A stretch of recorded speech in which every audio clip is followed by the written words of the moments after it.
Hello दोस्तों, हमारी आज की स्टोरी है चाहते हैं जीवन साथी आसपास ही रहे।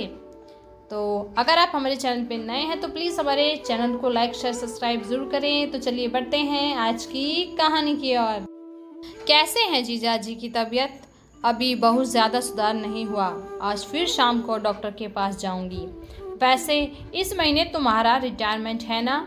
हाँ है तो, पर अभी तक कोई चिट्ठी नहीं दी गई। डायरेक्टर मैडम 6-7 महीने की मोहलत और मांग रही ताकि वाइस प्रिंसिपल को इस पोस्ट के लिए सही ढंग से तैयार कर सके। बेटी और पति बिल्कुल तैयार नहीं, कह रहे हैं बहुत कर लिया, अब और नहीं। तू बता मैं क्या करूं? मीना ने श्रद्धा से पूछा।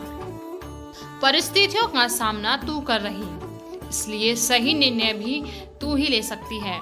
फिर भी अगर मेरी राय पूछ रही है तो मैं भी नौकरी से रिटायरमेंट लेने की ही बात करूंगी।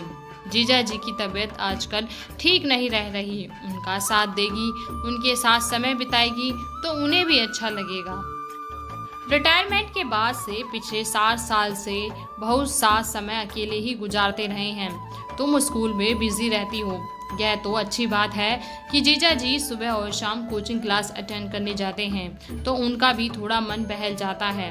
पर पिछले 2 साल से दिल की बीमारी की वजह से सब बंद कर दिया। अकेलापन मनुष्य को अंदर से तोड़ देता है और ऊपर से बीमारी भी। पर वेतन भी तो कितना देते हैं? मीना बोली। सही है, पर वेतन से तुम सुख सुविधाएं खरीद सकती हो, किसी का जीवन नहीं। तुम्हारी प्राइवेट स्कूल की नौकरी के चक्कर में जीजा जी ने प्रमोशन इसलिए नहीं लिया कि उनका तबादला हो जाने पर तुम अकेली पड़ जाओगी। तुम्हें उनका एकाकीपन नजर नहीं आ रहा दी? पैसा तो भाइयों के पास भी था, पर क्या बाबा को बचा पाए? पैसा तो तुम दोनों के पास भी था, पर क्या अपनी सास को बचा पाई? भौतिक सुख और पैसे का आकर्षण ही है जो तुम सही निर्णय नहीं ले पा रही। आगे तुम्हारी मर्जी, कह श्रद्धा ने फोन रख दिया। पैसा मनुष्य के लिए आवश्यक है, पर पैसा ही सब कुछ है सोचना गलत बात है।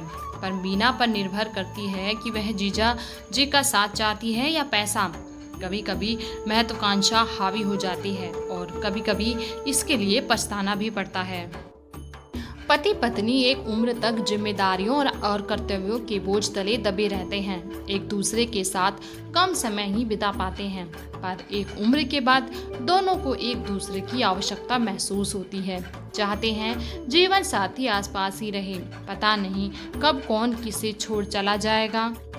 नौकरी करते पद पदवी रुतबा आत्मविश्वास आदि की लत पड़ जाती है।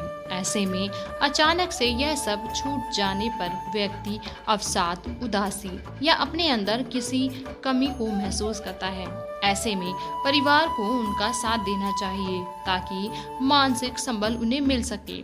मीना की अपनी नौकरी थी, लेकिन रिटायरमेंट के बाद भी पैसे के लिए नौकरी करना शायद उचित नहीं होता। पैसे की चाहत या भूख कभी भी शांत नहीं होती। क्या श्रद्धा ने सही सुझाव दिया? मीना को आपकी नज़र में क्या निर्णय लेना चाहिए? दोस्तों, कैसी लगी आज की कहानी हमें ज़रूर कमेंट करके बताइए। ये कहानी बेशक से अधूरी ज़रूर है, लेकिन एक बहुत बड़ा हमें मैसेज देती है कि हम अपने जीवन साथी के साथ रहना चाहते हैं या फिर अपनी भौतिक आवश्यकताओं की पूर्ति के लिए साथ रहते हैं। तो आप मुझे ज़रूर कमेंट करके बताइए कि आपके क्या विचार हैं कि जीवन साथियों को खाली बुढ़ापे में ही साथ रहना चाहिए या फिर जो हमारी अपनी एक उम्र के हिसाब से हमारी ज़रूरत होती है, हमें हमेशा ही अपने जीवन साथी की ज़रूरत होती है। मुझे ऐसा लगता है। तो ऐसे ही और कहानियाँ सुनने के लिए हमारे साथ बने रहें और बहुत बहुत शुक्रिया हमारी इस कहानी को सुनने के लिए। धन्यवाद।